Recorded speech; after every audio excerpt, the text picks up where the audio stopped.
Tabitha Brown retires her husband. Wendy Williams being petty. A lover's responsibility. Breaking generational curses and instability. God of the nucleus giving marriage the critical nutrients. Subscribe and share the podcast. Now it's time to listen to the broadcast. Yeah. I speak dope and I speak to motivate. We the millennials in love, and this is A Lover's Responsibility podcast. I'm ISpeakDeau. And I'm ISpeakMotivate. And we welcome you to another episode. Now, without further ado, I just want to say I'm excited about our new intro song. Word up, word up, word up. That thing banging. Especially in the car. That bass is everything. When I tell you we had that thing busting in the car the whole ride from work. Giving us early 2000 vibe. I'm telling you, listen to this podcast in the car and hear our intro, you're going to be like, hey, this that baby right here. Yeah, it was 30 seconds. Well, it's actually 33 in total. And we kept on replaying it. Putting the windows down. It was raining, but we did not care. Marketing. We're letting everybody hear from the rooftops. We did not care, but we're really excited about it because we're a new podcast, a new business. We're millennials. We're Black owned. So it could be seen small to other people, but to us, every little change that's made, we want to have something that's enjoyable to our listeners for the podcast, and we want to be transformative and innovative in our space, so everything is wonderful. Now, let's get into the topics for today, which is, like we said before, Miss Tabitha Brown versus Miss Wendy Williams. We have some clips here of Miss Tabitha and Miss Wendy. It's a long clip. It's like 6 minutes and 13 seconds. But what we're going to do is we're going to pause it in between each segment. And then we're going to talk about our thoughts about each clip. And then we'll go on to the next. So let's get into it. There's this woman. Her name is Tabitha Brown. Oh, you know her? Clap if you know her. Okay, good. I don't know her. Well, she's an influencer, and she's saying that she's retiring her husband. He's been a police officer for 15 years, and he wants to live out his dreams. Take a look.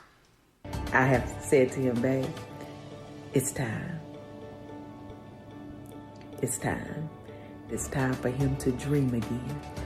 It's time for him to think like a child and think, ooh, when I grow up, what do I want to be? And it's something else. It's time for a new journey, a new chance at life, right? And God has blessed us. He has blessed me that I can retire my husband. Now, what do you think about that clip?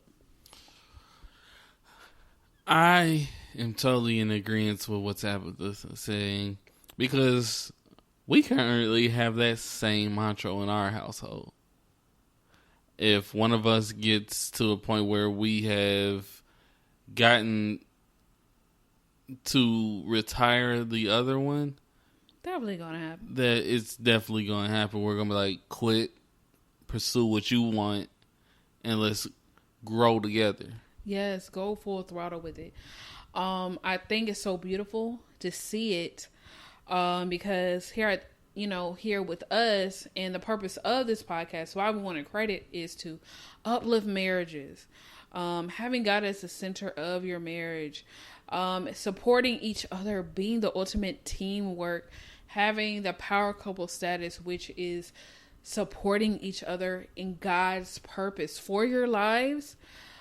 So seeing Miss Tabitha Brown and her husband, Mr. Chance, I believe that's his name, have that opportunity and that going to fruition of that agreement of, you know what, we worked hard, you know, we're working hard, both of us, and he sacrificed, we sacrificed, which is so important for us, because even with us, we were sleeping on, you know, families' couches and things like that. In the beginning of our marriage, we're like, you know what, we're going to push through. And now we're in our own apartment, in our own nice apartment, which is nothing but God. But it's because we kept God first and we kept on pushing and hustling. And remember the promise that we made to God, each other, and then pushing through. So we're going to go to the next clip. Nope. I was married to one of those. You know, I make the money and so on and so forth. Go live your dreams, buy a business, you know, stay with me, but go, go, go. You see how that turned out. I predict that this marriage is going to be on real rocky ground in a moment. Live your dream. Then they invest in stuff and they lose the money. And then they invest in something else and the money gets swindled or stolen. Then they invest again. Then he comes home and throws his bag down. And he's like, and she's like, what? What? And he's like, I can't do this. And this is your fault. You know, you're over here making all your money and stuff. You had me quit my job. And I can't find my live like a child. Now, listening to a snippet of Miss Wendy's response, there's a couple things that, you know, came out to me, which was the projection of everything. And it was just so... The pettiness of it all. And I'm addicted to being petty. Is very petty, very, very petty. First and foremost, why are you projecting yourself on somebody else just because you've been through that same thing that you're saying she's going to go through? And that's the thing. I feel like as individuals, you have to separate your own personal trauma and personal pain from someone else's. I feel like some people say, oh no, I'm just being real, or this is the honest truth, and this stuff does happen, which is absolutely correct. These things do happen. However, when someone is in celebration of an event, it is important, especially how they say, you know, in African American households where we don't have that camaraderie, we don't have a strong foundation, when there is someone that is having a great narrative of love, peace, happiness, and they're writing for each other, they have honesty and authenticity in the decision that they made together as a couple and have true goals. Because to me, a power couple is someone that started from the bottom and they're progressing each and every day, keeping God in the center and living that purpose that God has for them. I mean, it's just like Drake says, started from the bottom, now we here. Started from the bottom, now the whole team here. It's the same thing. Your marriage is your team. Period. So when your marriage started from the bottom, and now she feels that you're with Miss Tabitha, she feels like I'm at a point in my life where now we here.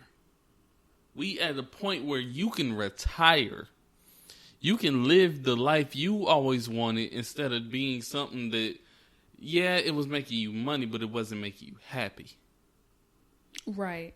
It's a placeholder for your dream. And when something's a placeholder, it's not going to fill the whole void. And you may, enjoy it or grow to like it, but it's not your passion and what you are meant to do. So let's just listen in a little bit more about what Miss Wendy's saying. No, but you understand what I'm saying? Do you understand what I'm saying? Like, no. No, you work. Being a cop was a big part of his identity. He liked it, but she came to him and said that. Clap if you understand what I'm saying. The pain. Sorry, you guys went a little bit into Miss Tabitha's part, but let's go deeper into it. So basically, what we got from Miss Wendy's response is that it's projection. It seems as if she hasn't healed from her trauma and pain from that event with her ex-husband. Now, she has a thing against men. Because she hasn't healed. She has that bitterness. She has a bitterness against men, right now. So thinking all men are the same. All men are the same. This is realistic. If you're in this type of relationship and you have your husband quit his 9-to-5 or quit his job, that he will no longer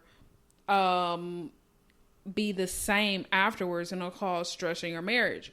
Another thing that she mentioned here during her story play-by-play was that it seemed like in her life it was jealousy that her ex-husband had towards her, and that's a thing that brings pain. So I felt as if Miss Wendy was speaking from a portion of pain in her life that's unhealed and unresolved. And sometimes when we do remain unhealed, we project our trauma or unresolved emotions on others instead of congratulating them or getting a full perspective or even asking about a full perspective of the situation. Now let's see what Miss Tabitha says. This woman must be in. Wendy, the pain you must be in to feel this way, and I'm so sorry. But listen, let me tell you this. 23 years I've been with my husband. Yes. Broke for a very long time together. Struggled for a very long time together. Succeeded for the last couple of years together, right? My husband took a job in agreement with me. He took a job 15 years ago to help support my dream.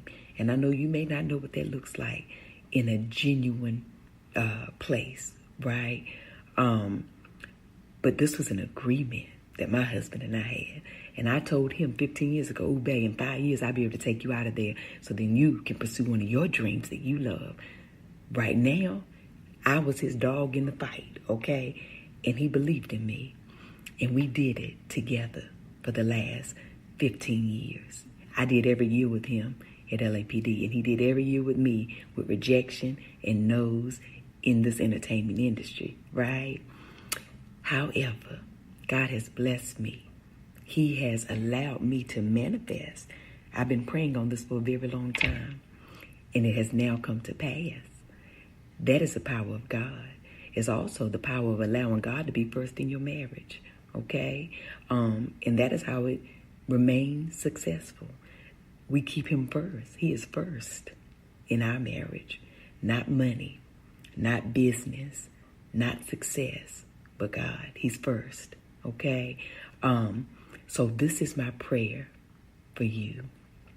I pray that love finds you, true love.